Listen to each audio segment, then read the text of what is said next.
Hey everybody, so last night we stayed at the Alaska campground area, and that was a mistake. As one old lady put it, it's a place where people go to трахаться and bukać. So if you know what that means, it's nothing I can say in a family-friendly YouTube video. But so we decided to explore the area a little bit, and we found this place called Bukowy Gaj, which means beech grove, beech like the trees in English, and it's quite a bit cheaper. The last place was like $32 a night. This place is $22 a night, and there's a little stream running by it right down there, and that's one of the places you can stay. And we're staying in this building back here. I think there's like 4 rooms in it. It's got a communal kitchen and communal dining room and some dogs barking, but it's, you know, it's Ukraine. What are you gonna do?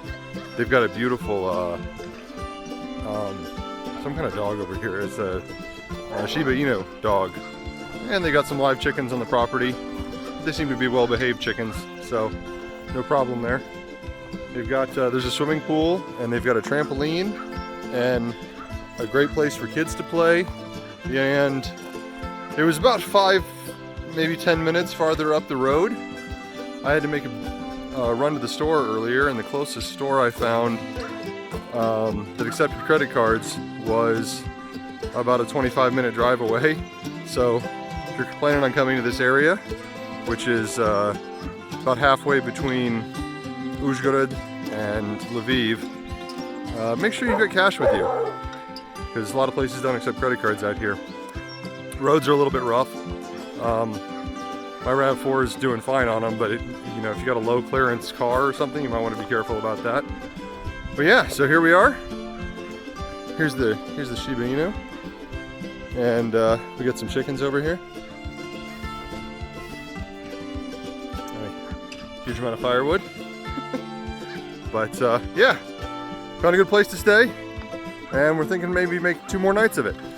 Okay everybody, so we're just hanging out at the hotel, and I had kind of a question about these little, you see those little huts up there on the hill, and there's quite a few of them in this area.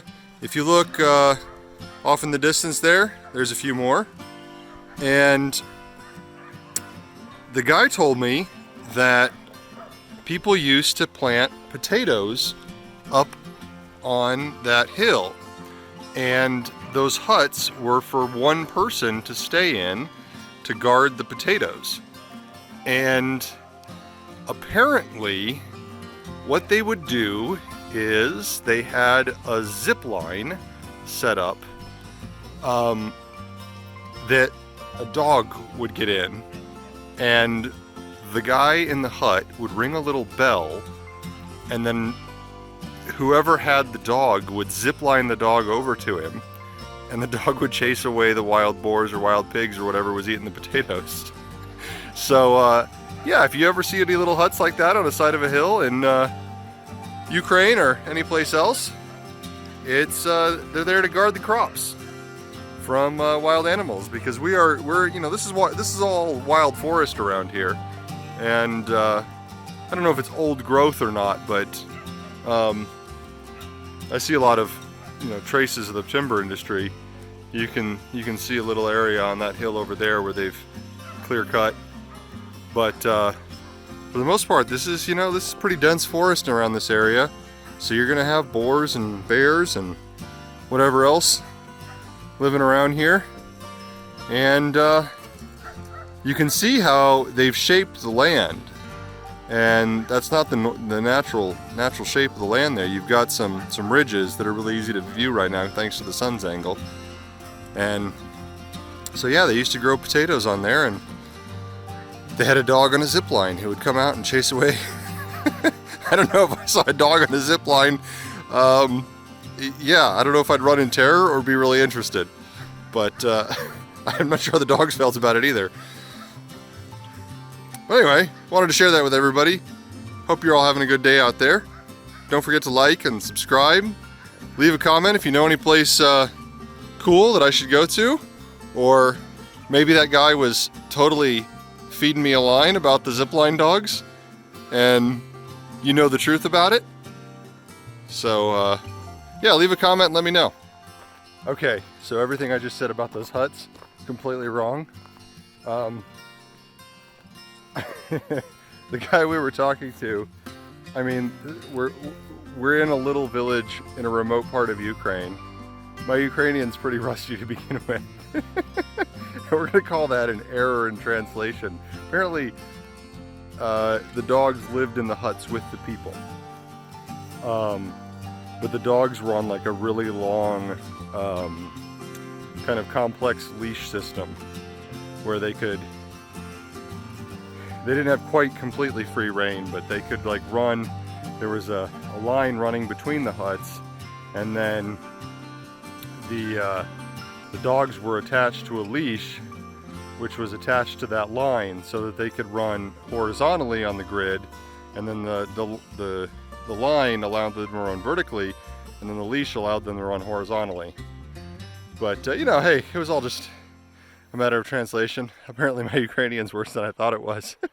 There's a lot of moments of skeptical understanding. I liked the zipline version better anyway.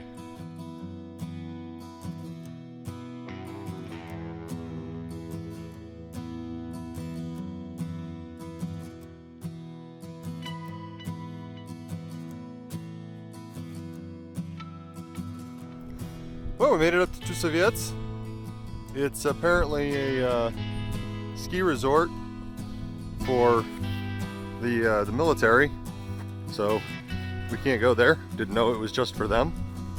But there's some really cool abandoned old Soviet equipment up here, and here behind me you can see some kind of thing there. There's another one just out of view.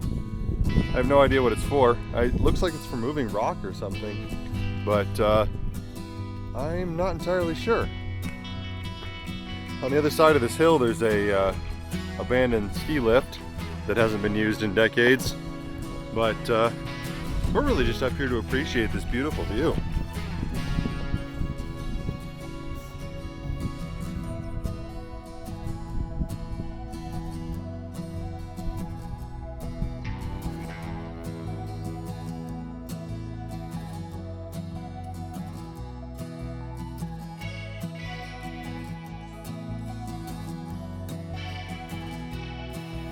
So we're driving around in this Prikarpatsky region, and oh look, this is the old general store.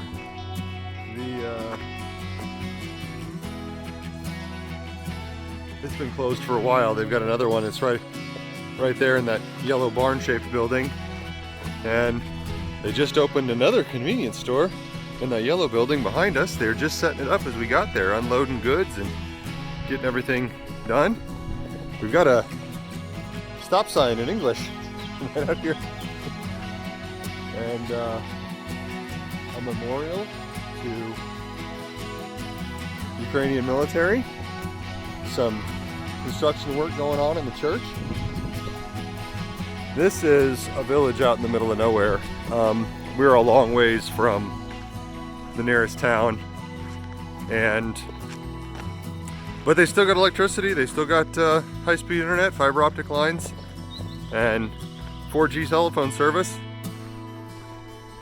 And they've got a functioning school, and I see lots of kids running around, which is kind of unexpected. There's a lot of ghost towns in Ukraine, but we've driven through 4 or 5 towns now. They've got a big elementary school that was full of kids.